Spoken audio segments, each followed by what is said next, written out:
Hey Riley, I just wanted to show you some things about making your headbands.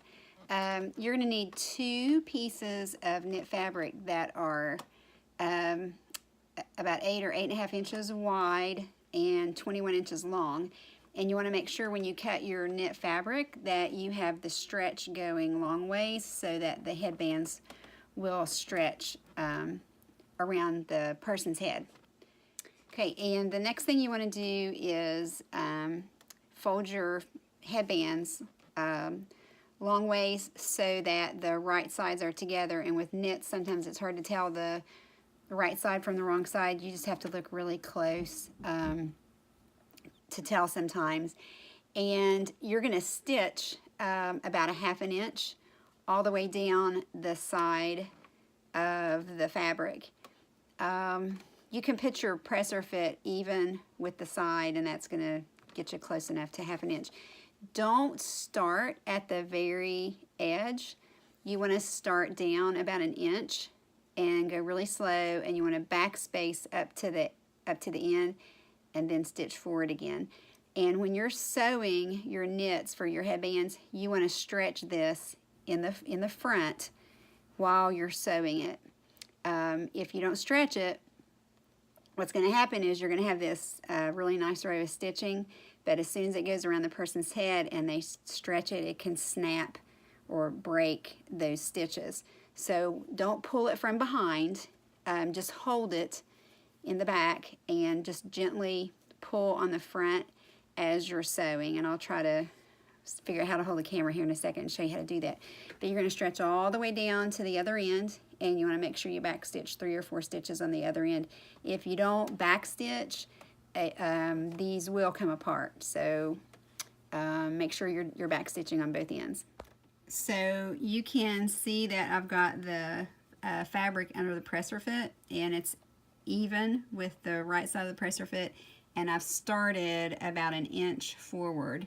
So what I'm going to do is I'm going to back stitch on my machine really slow till I get to the end, and then you're going to take a few stitches forward, just a few, and at this point don't start stretching as soon as you start sewing, because knit's really bad to get bunched up. So take a few stitches, get about 1 inch away from the end. Make sure that your 2 pieces right here are even. It's really easy for this bottom piece to get rolled under, and then what happens is you get you miss the bottom piece. So make sure that you keep these 2 sides lined up, and you want to stretch this as you are sewing. Okay, and you'll have to stop frequently and readjust and keep that stretch in front of you. You put a lot of stretch into that fabric. Okay, when you get close to the other end, what you want to do is very slowly sew forward without stretching the fabric. And when you get really close, about a stitch or 2 away from the edge, then you can go ahead and back stitch about 3 stitches. Okay, this stitching looks a little wavy, and that's okay, because you can see if I stretch it out, the stitches are pretty straight, and when I let it go, it looks a little wavy, and that's okay. That's just the stretch that you built into your fabric. After you sew up your sides, you're going to have a tube that you want to turn right side out, and you want to put your seam in the middle. Okay, so you'll have your seam in the middle, and you want to bring the 2 ends of this tube together like this, and just kind of even up your seams so that they're kind of lined up together. Okay, so give me just a second to kind of get these lined up. And then what you're going to do is you're just going to stitch straight across this end, both ends together. You're again about 1/2 inch. Just put the presser fit even with the edge of this, and you're going to stitch straight across. You do not have to stretch this end when you're sewing. You just want to sew straight across. Make sure you start about maybe an inch over, back space to the edge, and then sew forward. And you want to go really slow when you're near the end of this knit, because it's just really easy for it to get bunched up down in your sewing machine. So I'm just going to reverse till I get really close to the end, and then I am going to very slowly start sewing forward, and I'm going to sew all the way across this end.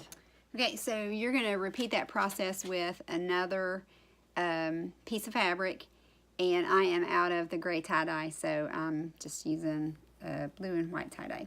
But you're going to do the same exact thing. You're going to sew up those sides and make a long tube. Now, before you sew the ends together, what you want to do is you want to take the loop that you stitched together, okay, and you're going to put this other piece that you sewed, you're going to put it inside the headband, and again, you're going to bring the ends together, and you're going to make sure that on this loop that your seam is on the inside, okay? So you're going to end up having these two loops, okay? And you're going to stitch across this end just like you did on the other one, okay? And after you sew these two ends together, the last step is to bring both ends of the headband together like this and stitch across both ends, okay? And it's the same process. So you want to start about close to an inch over from the edge, back space really slow, start going forward really slow. Don't stretch the ends, just stitch across till you get to the other edge, and make sure you back stitch 3 or 4 stitches. If you sew completely off this edge and then try to back stitch, it might be really hard to get your fabric back under there. So just, you know, get pretty close to the edge and back stitch. Sometimes I actually stitch over the ends again just to make them a little secure. You probably really don't have to do that, but you can. And so after you stitch those together, and I'm actually just going to go ahead and pin this so that you can see what the finished product looks like, because I really don't want to make a headband with 2 separate pieces of tie-dye. But what you end up with is this little knot in the front of your headband. And you're going to have your seam on the inside, and you're going to have your the edges where you can see them. So when someone wears this headband, this raw edge just kind of goes against their neck or the bottom of their head, and no one sees that. I kind of trim that up a little bit. Just don't cut it super close to your stitches. Maybe just trim it like 1/4 of an inch away, and that's all you have to do. So when someone wears it, they can wear it like that, or if they want to untwist it and just kind of have it just one piece laying over each other, they can wear them that way too. So that's how you make a knotted headband. I forgot to tell you that when you sew this loop together, you want to make sure that your seam is on the inside. So on the outside of the headband, you don't want to see the seam that you sewed up, okay? So make sure you do that, or you'll have to take it apart and restitch it.